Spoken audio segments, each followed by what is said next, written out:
Joining me now, Matt Towery, political analyst and pollster, and Mike Huckabee, Fox News contributor, former Arkansas governor. Matt, the Harris honeymoon. We talked about this a few weeks ago because a lot of people felt, well, gosh, we're so demoralized. She's so great. Look, the celebrities are doing Zoom calls. But what do these trends and what did her speech today and how wacky and left-wing it was, what does that tell you? Well, it tells me that she's reached a certain level and she's not gaining any ground right now. We've seen in the polling that we look at that basically, as you said, all of these states are pretty tight, with Trump having a lead in most of them. Now, let me give you an example of how sometimes this train gets going and it's not really true. There was one set of polls that were introduced 2 days ago that came out and showed Harris leading almost every swing state. The only problem is it was produced on August the 14th. It ended the actual poll on August the 2nd when the honeymoon started. So you got to be careful about these averages. They make it look like there's more momentum for Harris than there actually is. Now, a new survey conducted by RMG has Trump up by 1 point nationally, and including the leaners, Trump has a 2-point edge. Governor, Harris momentum. They got rid of Biden. They dumped him. They did a whole coup, big deal.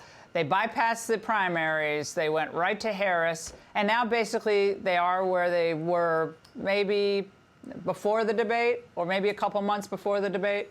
How's this working? Well, here's what we've got to remember. Kamala Harris is like the ice cream cone right out of the freezer.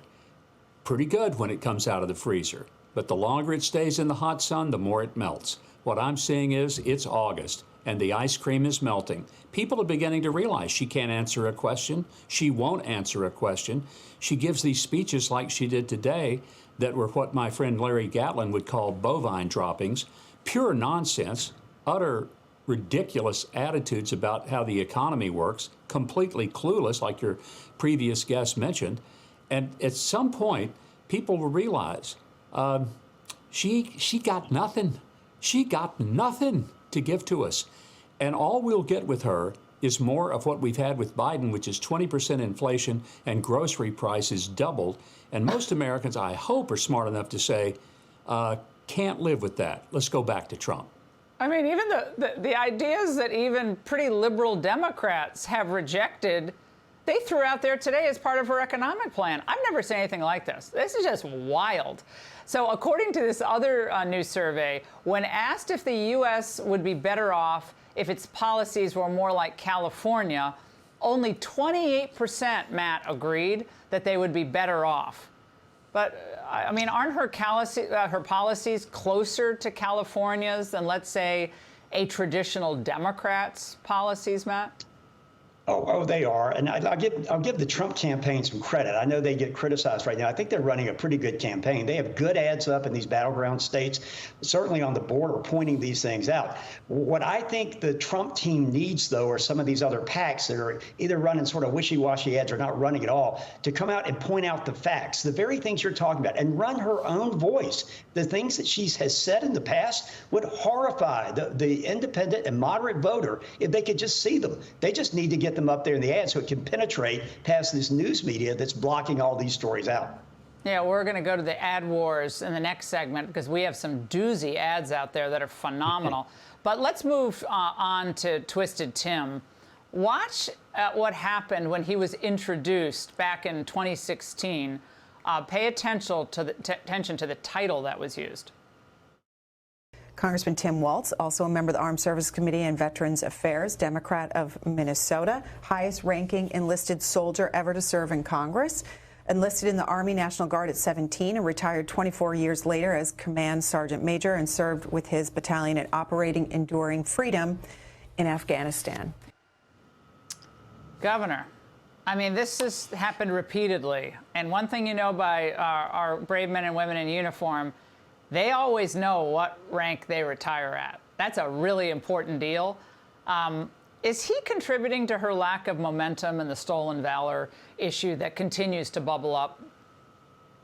If he isn't already, he will be, because the more people understand, they'll realize this guy's not ready for prime time. They didn't vet him. The reality is, well, let's be very clear. We honor him for his service that he did render, and he did, and I respect him for that. Here's what we can't honor. We can't honor the deception and the lies. He should be praised that he served, but he should not be praised for lying about the way he served. When he talked about he carried a weapon into war, he didn't. Well, when he talked about serving in Afghanistan, he didn't. And he had a rank that he didn't have. That's what's a problem. Yeah, when she introduced him, said served with his battalion in Afghanistan, and you're nodding along to the introduction, that's a problem.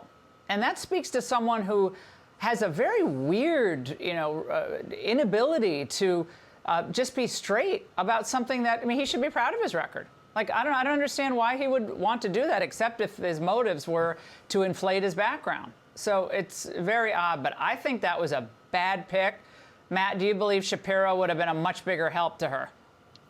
Oh, heavens, yes. I think Pennsylvania would be really tough for Trump had that pick been made. I was shocked that they went with Walz. And I think when his record is shown and the things he said, this business about J.D. Vance not being good, J.D. Vance looks fantastic compared to him.